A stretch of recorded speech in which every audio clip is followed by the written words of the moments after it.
UP के जौनपुर में गोमती नदी में बस गिरने से 2 अफराद हलाक हो गए हैं, जबकि 50 से ज्यादा जख्मी हुए हैं।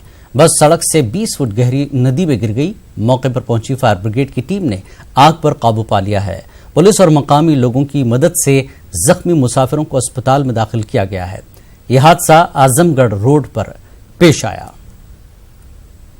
नियंत्रित होकर खाई में पलट गई, जिससे आग लग गई इंजन में, जिसमें 40 से 45 लोग सवार थे। करीब 10 से 15 लोगों का सामुदायिक स्वास्थ्य केंद्र बीरीबारी में इलाज चल रहा है। ये बस जो है वाराणसी से आजमगढ़ की तरफ जा रही थी और इस बस में 50-52 लोग सवार थे और बस अनियंत्रित होकर इसी गड्ढे में कूद गई। जो है कूदने के बाद इस बस में आग लग गई। स्थानीय प्रशासन और स्थानीय लोगों की मदद से घायलों को सामुदायिक स्वास्थ्य केंद्र बीरीबारी पहुंचाया गया है। और हमारे नुमाइंदे मनोज इस पूरे मामले पर हमारे साथ जुड़े हैं। मनोज, क्या अपडेट दे रहे हैं इस वक्त आप इस हादसे को लेकर? हेलो मनोज, लगता है हमारा राब्ता टूट गया। जिस तरह के नाज़रीन आपने देखा, ये तस्वीरें खुद बता रही है कि जिस तरह से बस गिरी है, पूरी बस को आग लगी है। यूपी के जौनपुर में गोमती नदी के पास का यह हादसा है। बस नदी में गिरने के बाद 2 अफराद हलाक हो गए, जबकि 50 से ज्यादा जख्मी हो गए हैं।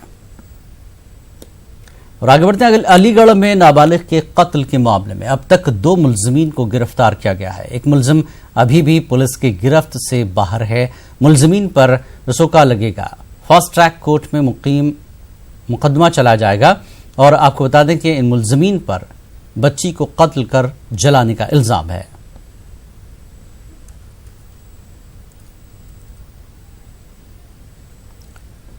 फजाइया के लापता AN-32 की तलाश 6ठे दिन भी जारी है। घने जंगल और खराब मौसम की वजह से तलाश में दुश्वारियां पेश आ रही हैं। छोटे मगर कारआमद खोजी हेलीकॉप्टर्स को तलाशी मुहिम में शामिल किया गया है। वाज़ेह है कि AN एयरक्राफ्ट ने गुज़श्ता दिनों 12:25 पर असम के जोरहाट एयरबेस से उड़ान भरी थी, जिसके बाद से ही उनसे राब्ता मुनक़ता हो गया था। इस तैयारी में 8 क्रूज मेंबर और 5 दीगर अफराद शामिल हैं।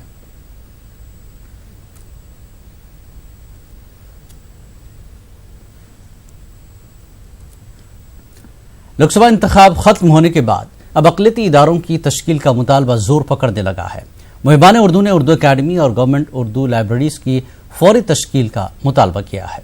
आप देखिए रिपोर्ट, हमें दीजिए इजाजत। आदाब।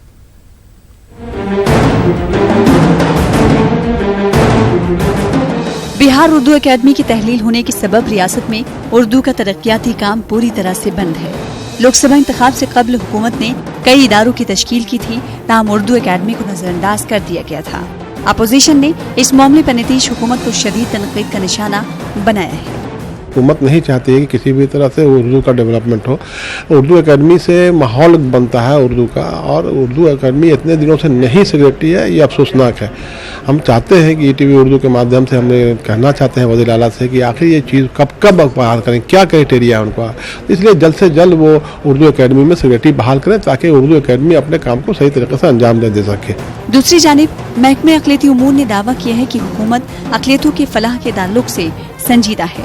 वज़ीर अक़लियती फलाह खुर्शीद उर्फ फिरोज अहमद का कहना है कि उर्दू अकेडमी की तश्कील का मरहला जल्द पूरा कर लिया जाएगा। 27 तारीख को तो ये आचार संहिता समाप्त हुआ है।